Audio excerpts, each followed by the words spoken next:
ಮೋದಿ ರಾಜಕೀಯ ಗುಜರಾತ್ನಿಂದ ದೆಹಲಿಗೆ ಶಿಫ್ಟ್ ಆದ ಮೇಲೆ ಬಿಜೆಪಿಯಲ್ಲಿ ಅವರು ಹೇಗೆ ಅಡ್ವಾಣಿ, ಮುರಳಿ ಮನೋಹರ್ ಜೋಶಿ ತರದ ಹಿರಿಯರನ್ನ ನಿರ್ದಾಕ್ಷಿಣ್ಯವಾಗಿ ಬದಿಗೆ ಸರಿಸಿದ್ರು ಅನ್ನೋದನ್ನ ನೋಡಿದೀವಿ. ಅವರನ್ನೆಲ್ಲ ಮಾರ್ಗದರ್ಶಕ ಮಂಡಳಿಯಲ್ಲಿ ಕೂರಿಸಿ ಮೋದಿ ಶಾ ಜೋಡಿ ತನ್ನ ಹಾದಿಯಲ್ಲಿ ಯಾರೂ ಅಡ್ಡ ಬರದಂತೆ ವ್ಯವಸ್ಥೆ ಮಾಡಿಕೊಳ್ತು.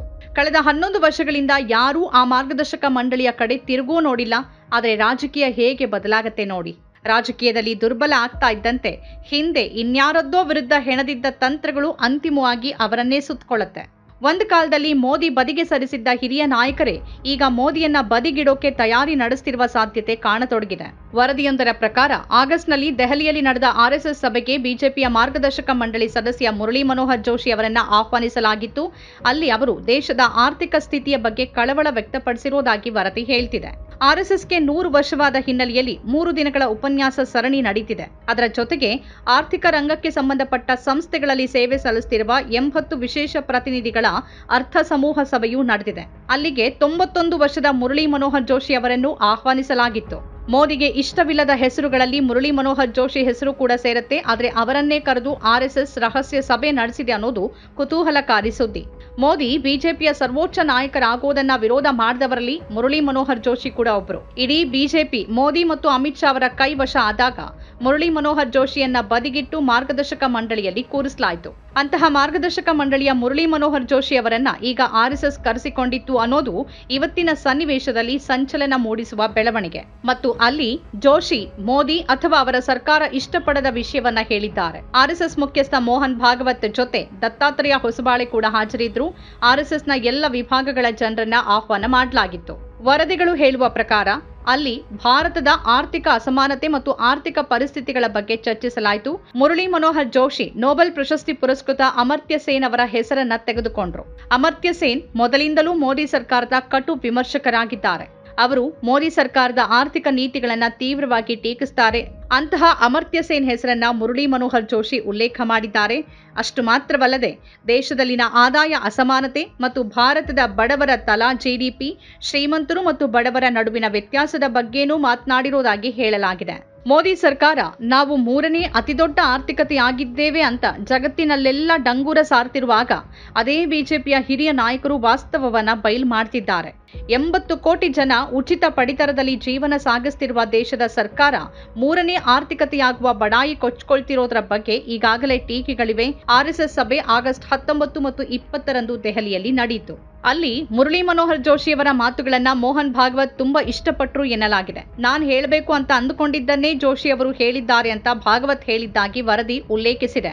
ಅಮರ್ತ್ಯ ಸೇನ್ ಅವರನ್ನ ಉಲ್ಲೇಖಿಸಿದ ಮುರಳಿ ಮನೋಹರ್ ಜೋಶಿ ಆರ್ಥಿಕ ಯಶಸ್ಸನ್ನ ಕೇವಲ ಆದಾಯದಿಂದ ನಿರ್ಣಯಿಸಿದ್ರೆ ಯೋಗಕ್ಷೇಮದ ಗುರಿ ತಪ್ಪತ್ತೆ ಅಂತ ಮೋದಿ ಸರ್ಕಾರವನ್ನ ತಿವಿದಿದ್ದಾರೆ. ದೇಶದ 10% ಶ್ರೀಮಂತರು ಒಟ್ಟು ಸಂಪತ್ತಿನ 65% ಹೊಂದಿರುವ ಬಗ್ಗೆನೂ ಜೋಶಿ ಹೇಳಿದ್ದಾರೆ. ದೇಶದ ತಲಾ ಜಿಡಿಪಿ ಕುಸಿತಿರುವ ಬಗ್ಗೆನೂ ಜೋಶಿ ಕಳವಳ ವ್ಯಕ್ತಪಡಿಸಿದ್ದಾರೆ. ಜಿಡಿಪಿ ಬಗೆಗಿನ ಕಟ್ಟುಕತೆ ಜಪಾನನ್ನ ಹಿಂದಿಕ್ಕಿದ್ದೀವಿ ಅಂತ ಹೇಳಲಾಗ್ತಿರೋದ್ರ ಹಿಂದಿನ ಸತ್ಯವನ್ನೆಲ್ಲ ಮುರಳಿ ಮನೋಹರ್ ಜೋಶಿ ಈ ಸಭೆಯಲ್ಲಿ ಹೇಳಿದ್ದಾರೆ. ನ್ಯೂನ್ಯತೆಗಳನ್ನ ಅವರು ಎತ್ತಿ ತೋರಿಸಿದ್ದಾರೆ. ಅಮರ್ತ್ಯ ಸೇನ್ ಅವರನ್ನ ಉಲ್ಲೇಖಿಸುವ ಮೂಲಕ ಅವರು ಕೃಷಿ ಮೇಲೆ ಎಷ್ಟು ಹೊರೆ ಇದೆ ಅಂತ ಹೇಳಿದ್ದಾರೆ. ದೇಶದ ತಲಾ ಆದಾಯ ದುರ್ಬಲ ಆಗಿರೋದರ ಬಗ್ಗೆ, ಕೈಗಾರಿಕಾ ಉತ್ಪಾದನೆ ಕುಸಿತದ ಬಗ್ಗೆ ಹೇಳಿದ್ದಾರೆ. ಶ್ರೀಮಂತರು ಮತ್ತು ಬಡವರ ನಡುವಿನ ಅಂತರ ಎಷ್ಟು ದೊಡ್ಡದಾಗಿದೆ ಅನ್ನೋದನ್ನ ಹೇಳಿದ್ದಾರೆ. ಚೀನಾದ ಸಂಪೂರ್ಣ ಬೆಳವಣಿಗೆ ಉತ್ಪಾದನಾ ವಲಯವನ್ನ ಆಧರಿಸಿದೆ. ಆದರೆ ನಮ್ಮ ದೇಶದ ಸಮಸ್ಯೆ ಅಂದ್ರೆ ಉತ್ಪಾದನಾ ವಲಯ ಎಂದಿಗೂ ಬೆಳೆಯೋದಕ್ಕೆ ಸಾಧ್ಯವಾಗಲಿಲ್ಲ. ಭಾರತದ ಕೈಗಾರಿಕಾ ವಲಯ 25% ಜನರಿಗೆ ಮಾತ್ರ ಉದ್ಯೋಗ ಒದಗಿಸುತ್ತೆ ಅಂತ ಹೇಳಲಾಗಿದೆ. ಮತ್ತಿದು ಔಪಚಾರಿಕ ವಲಯಕ್ಕೆ ಸಂಬಂಧಪಟ್ಟ ಅಂಕಿಅಂಶ. ಅನೌಪಚಾರಿಕ ವಲಯದಲ್ಲಿ ಪರಿಸ್ಥಿತಿ ಇನ್ನೂ ಕೆಟ್ಟದಾಗಿದೆ. ಹೆಚ್ಚಾಗಿ ಉದ್ಯೋಗಗಳಿರೋದು ಅನೌಪಚಾರಿಕ ವಲಯದಲ್ಲಿ. ವಿದೇಶಗಳ ಮೇಲೆ ಅತಿ ಅವಲಂಬನೆ ದೇಶಕ್ಕೆ ಸಮಸ್ಯೆ ತರಲಿದೆ. ಅದರಿಂದ ನಮ್ಮ ಹಿತಾಸಕ್ತಿ ಹಾಗೂ ಗೌರವಕ್ಕೆ ಧಕ್ಕೆ ಬರಲಿದೆ ಅಂತ ಎಚ್ಚರಿಸಿರುವ ಜೋಶಿ, ನಾವು ಇಲ್ಲದನ್ನ ಗಳಿಸೋಕೆ ಯೋಜನೆ ಹಾಕ್ತೇವೆ, ಆದರೆ ಇರೋದನ್ನ ಉಳಿಸ್ಕೊಳ್ಳೋಕೆ ಮುಂದಾಗ್ತಿಲ್ಲ. ಕೃಷಿ ಹಾಗೂ ದೇಶೀಯ ಕೈಗಾರಿಕೆಗಳ ಮೇಲೆ ಗಮನ ಹರಿಸುವಲ್ಲಿ ನಾವು ವಿಫಲರಾಗಿದ್ದೇವೆ ಅಂತ ಜೋಶಿ ಹೇಳಿದ್ದಾರೆ. ತಾಪಮಾನ ಹೆಚ್ಚಳ ಹಾಗೂ ಹವಾಮಾನ ಬದಲಾವಣೆಯ ಗಂಭೀರ ಅಪಾಯಗಳ ಬಗ್ಗೆನೂ ಜೋಶಿ ಎಚ್ಚರಿಸಿದ್ದಾರೆ. ಅವುಗಳು ದೇಶದ ಕೆಲವು ರಾಜ್ಯಗಳಲ್ಲಿ ತೀವ್ರ ಅಪಾಯ ತಂದೊಡ್ಡುವ ಸಾಧ್ಯತೆಗಳ ಬಗ್ಗೆ ಅವರು ಮಾತಾಡಿದ್ದಾರೆ. ದೇಶದಲ್ಲಿ ಡ್ರಗ್ಸ್ ಪಿಡುಗು ತೀವ್ರವಾಗಿ ಹೆಚ್ಚಿದೆ ಅಂತ ಕಳವಳ ವ್ಯಕ್ತಪಡಿಸಿದ ಜೋಶಿ, ಆತ್ಮಹತ್ಯೆಗಳು, ನೈಸರ್ಗಿಕ ವಿಕೋಪಗಳು ಹೆಚ್ಚಿವೆ ಅಂತ ನೆನಪಿಸಿದ್ದಾರೆ. ಹಿಮಾಲಯ ಪ್ರದೇಶದ ರಸ್ತೆಗಳನ್ನ ಅಗಲ ಮಾಡೋದಕ್ಕಿಂತ ಅವುಗಳ ಸ್ಥಿರತೆಯತ್ತ ಗಮನ ಹರಿಸೋದು ಒಳ್ಳೆಯದು ಅಂತ ಸಲಹೆ ನೀಡಿದ್ದಾರೆ. ಈ ಎಲ್ಲ ವಿಷಯಗಳನ್ನ ವಿರೋಧ ಪಕ್ಷಗಳು ಈಗಾಗಲೇ ಹೇಳ್ತಾನೆ ಇವೆ. ಈಗ ಮುಖ್ಯ ಪ್ರಶ್ನೆ ಏನು ಅಂತಂದ್ರೆ RSS ಸಭೆಯಲ್ಲಿ ಈ ಎಲ್ಲ ವಿಷಯಗಳನ್ನ ಯಾಕೆ ಎತ್ತಿಕೊಳ್ಳಲಾಗ್ತಿದೆ ಅನ್ನೋದು. ದತ್ತಾತ್ರೇಯ ಹೊಸಬಾಳೆ ಈ ಸಭೆಯಲ್ಲಿ ಚರ್ಚೆಯಾದ ವಿಷಯವನ್ನ ಮೋದಿ ಸರ್ಕಾರದ ಕುರಿತ ಟೀಕೆಯಾಗಿ ತೆಗೆದುಕೊಳ್ಳಬಾರದು ಅಂತ ಕೂಡ ಹೇಳಿದ್ದಾರೆ. ಅದೇನೇ ಇದ್ರೂ ಬಿಜೆಪಿಯೊಳಗೆ ಹಲವು ಬಗೆಯ ಅತೃಪ್ತ ಜನರ ಗುಂಪುಗಳಿವೆ ಅನ್ನೋದು ಮತ್ತೊಮ್ಮೆ ಬಯಲಾಗಿದೆ. RSS ಆಟ ನಿಜವಾಗಿಯೂ ಏನು ಅನ್ನೋದು ನೆರಳು ಬೆಳಕಿನಾಟದ ಹಾಗೆ ಕಂಡ್ರೂ ಕಾಣಿಸದಂತೆ ನಡೆದಿದೆ. ನಮ್ಮ ಕಾರ್ಯಕ್ರಮಗಳನ್ನು ನೀವು ನೋಡ್ತಾ ಇದ್ರೆ ನಮ್ಮ ಚಾನೆಲ್ ಅನ್ನ ಸಬ್ಸ್ಕ್ರೈಬ್ ಮಾಡಿ, ಪಕ್ಕದ ಬೆಲ್ ಐಕಾನ್ ಒತ್ತಿ ನಮ್ಮನ್ನ ಬೆಂಬಲಿಸಿ. ಹಾಗೆ ನಮ್ಮ ಕಾರ್ಯಕ್ರಮಗಳನ್ನ ಲೈಕ್ ಮಾಡಿ, ಕಮೆಂಟ್ ಮಾಡಿ, ಅದನ್ನ ಬೇರೆಯವರಿಗೂ ವಾಟ್ಸ್ಆಪ್ ಮೂಲಕ ಶೇರ್ ಮಾಡಿ.